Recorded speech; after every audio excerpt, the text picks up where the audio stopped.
Pascal Siakam giving the Pacers that 2-point lead. Celtics could not convert on the other end. Derek White just long on a three, and it's the Pacers who get to win 98-96 behind 21 points from Siakam. It's Celtics Postgame Live. Tom Giles, Chris Forsberg, Eddie House here with you. The C's just 40 points in the second half, just as they did on Saturday night. Eddie, what was the difference in this game? I think the difference in this game, it was one of the ugly games. Like, these were back-to-back playoff atmosphere type games. The way playoffs are going now all the time. You know, you're not going to see 150, 140s, 130s in the playoffs unless somebody's blowing somebody out. So these are one of those tight games right here, and I just think that at times we didn't execute defensively. Our execution was off. Offensively and defensively, we just didn't get it done. Yeah, I thought the drought end of the second quarter into the third, Celtics go more than 5.5 minutes without a bucket. Like, it's just tough.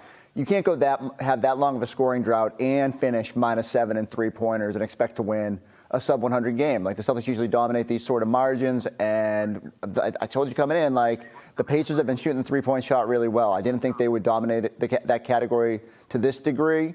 But it's a reminder, especially when JB is not out there, like how difficult it can be to just generate good looks. And the Celtics had some quality looks and just didn't knock them down.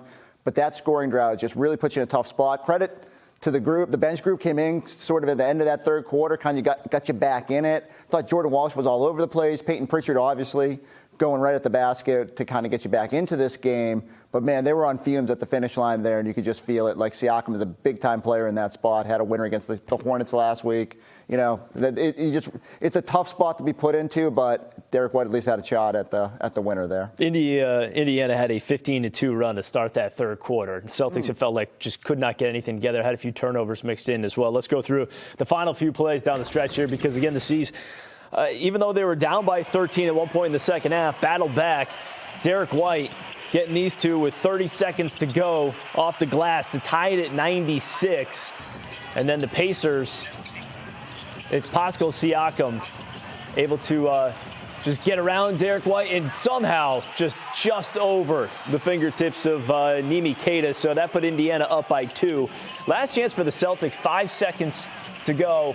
White going for the win, and that three is off the back iron. One more look at it here. Eddie, your thoughts on this final possession? Well, I mean, they were going for the win. They weren't looking to try to do anything else, not to tie it or anything like that. So they drew up a play to get Derek White the shot. He got a look, and he just missed it. Sometimes it goes in, sometimes it doesn't. You know, what they always say was a miss-and-make league, right? But when you look at it, it doesn't come down to that last particular play. I think the second quarter, where we gave up all those points in the second quarter, we weren't able to score. And then it kind of carried over, it bled over into the third quarter.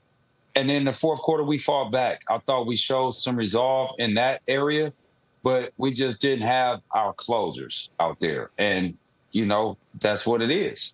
Yeah, I don't hate either of the final sequences. I thought they did a good job on Siakam. You know, Walsh comes over, makes him go to the right side.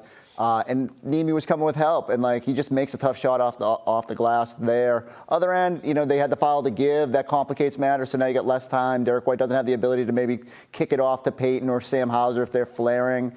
And so you just settle for that look. But, you know, like Pacers are a good coach team. They give themselves chances there at the end, and they made it tough for you to get a good-looking shot.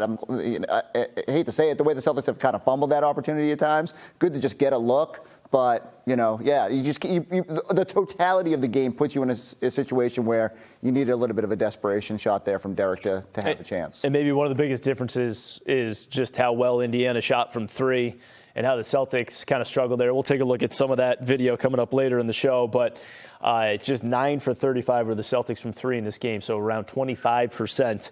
And they certainly were at a huge disadvantage there from the Pacers, who at one point could not miss a three, especially in that second quarter. And again, 98-96, your final score here with Indiana getting the win. Celtics losing back-to-back games for the first time since mid-December. All right, let's take a look at the road trip here. Celtics falling in this one. They've got Miami, Atlanta, Detroit, and obviously a couple days there in Miami coming up here before we get you that Thursday night game. All right, let's get it back out to Indianapolis where we got Drew and Cedric Maxwell on the call this one. And again, the Celtics got off to a pretty good start, had the lead at half once again, but the offense stalling in the second half. Fellas, your thoughts?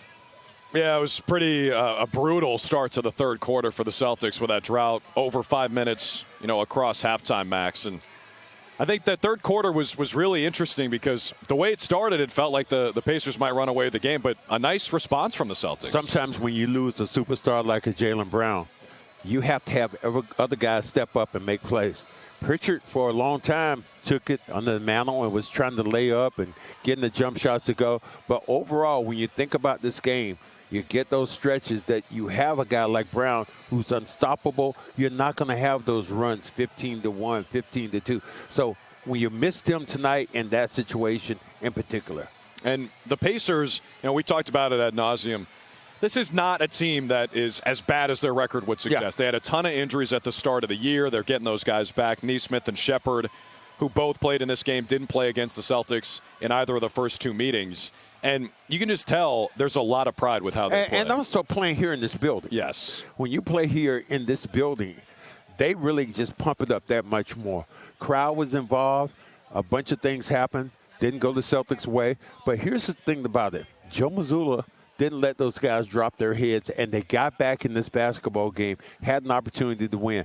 I don't mind that shot that you got from the top then, because essentially you're going for the win then to get out of this building, and your plane's already warm. Why not go for it? Going to Miami next. Did you have fun calling the game with me? Oh, I loved it. Had the best time whenever I'm here on, and I try to make sure I sit up straight because that guy Jim Edmonds is in the back going, Max, stop slouching. Yes. So I just enjoyed it, and thank you guys for having me.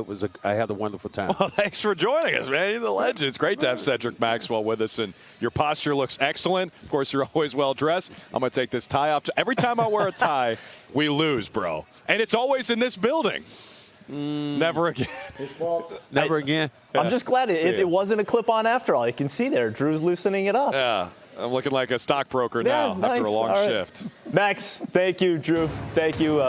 Talk to you in Miami.